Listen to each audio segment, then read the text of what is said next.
Hello guys, I'm Shlok and this is the Asus FX503B. I don't know why laptop companies complicate names so much, but yeah, this is one of the new gaming laptops released by Asus. This one is part of the ROG series, the gaming series of laptops by Asus. Generally, most gaming laptops cost upwards of 1 lakh rupees, but this is kind of like a toned down version of the gaming laptops, and the price is also reduced a bit. The real question is it even worth the 70,000 that you spent on it or not? Let's find out.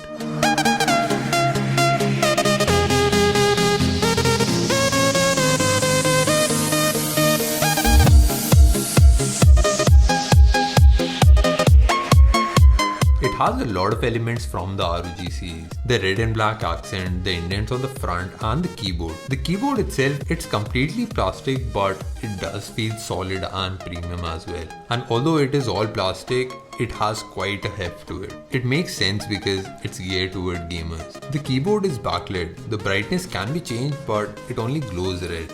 The keys have good amount of travel. It has anti-ghosting and they also feel soft and clicky. The touchpad is great, it's smooth and accurate, and you can also disable it while gaming so you don't bump into the touchpad and miss a headshot.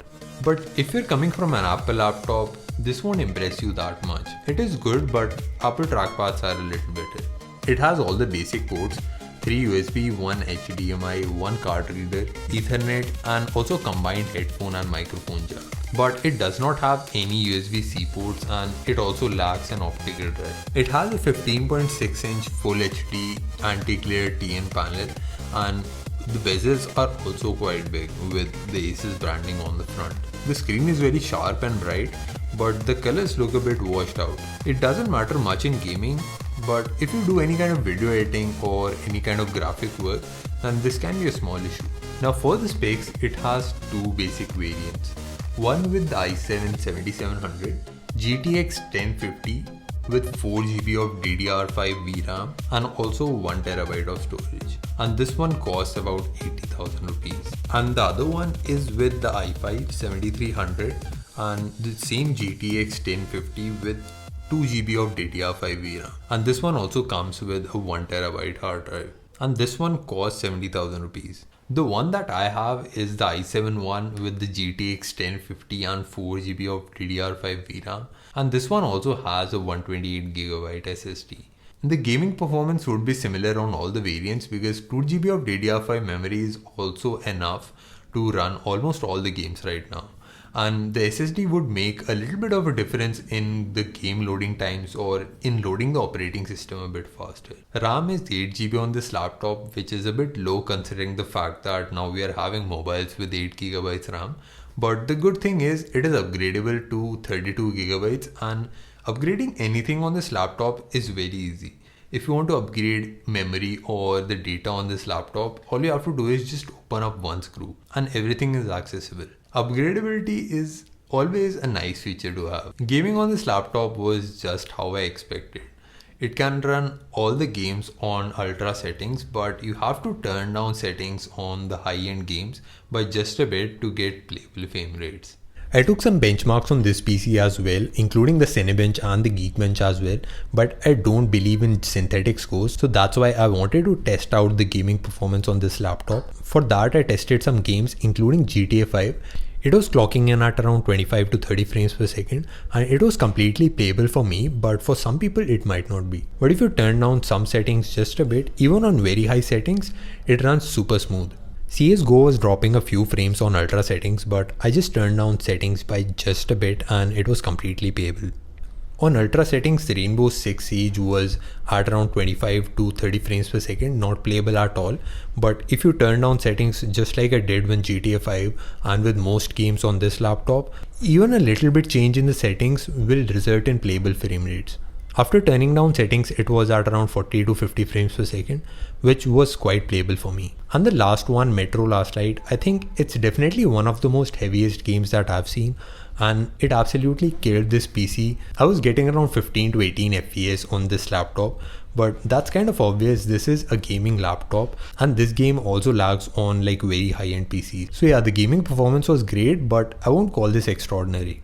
It is definitely not for the hardcore gamer who needs like the best graphics in the best possible frame rates, but if you don't mind tuning settings just a bit, you will be good with this one. Casual racing games or a bit less demanding games like FIFA run quite well even on ultra settings, but for other more demanding games you'll have to switch to high settings. The speakers are on the side. They are decently loud, but they do not have much bass. But the interesting part is this laptop does not get hot while playing games. I ran benchmarks and also high-end games, and even after all of that for like 4 hours, it was still just a bit warm. I had no cooling pad with this, and that kind of makes up for the heft that it has. It is a bit bulky even though it does not have an optical drive, and that is because it has the two big fans on the bottom, and they also make the air ventilation a lot more easier. I'm sure you won't have to buy a cooling pad for this laptop because there is no thermal throttling on this one. I am very impressed with the cooling on this laptop. It is by no means a quiet laptop, but I would always prefer a bit louder laptop that is cooler than a quiet laptop that gets hot. I think a lot of people overlook the heating part when they buy a laptop. A laptop that heats up can degrade the performance over a long term and also would not provide consistent performance. And of course, it can be very uncomfortable to use as well. This is actually a gaming laptop, but it does fit in the productivity bracket very nicely. It can be used for video editing or 2D motion graphics work. And if you're doing any kind of graphic work, you won't have a lot of problems with this. I tried rendering a 4K footage and a 1080p footage, and all of the results are on the screen. The results are quite impressive. This laptop has the i7 7th generation processor. An 8th generation processor would have been a better choice, but for the price you can't complain that much. The battery life on this one was not spectacular. It has a full 64 watt battery and it can run for about 3 to 4 hours easily on like normal usage. And if you're playing high-end games, then it can last you like 1 to 1.5 hours. Overall, it is a great laptop for casual gaming. It is meant towards the people who like to play very high-end games and they don't mind playing on high settings. And for productivity as well, this is a definite contender. So if you're in the market for a heavy, powerful laptop that can fit your gaming needs, this can definitely be a good choice to consider. And that was kind of it for this video, guys. If you liked the video, make sure to press the subscribe button, and you can also watch some previous videos on this channel.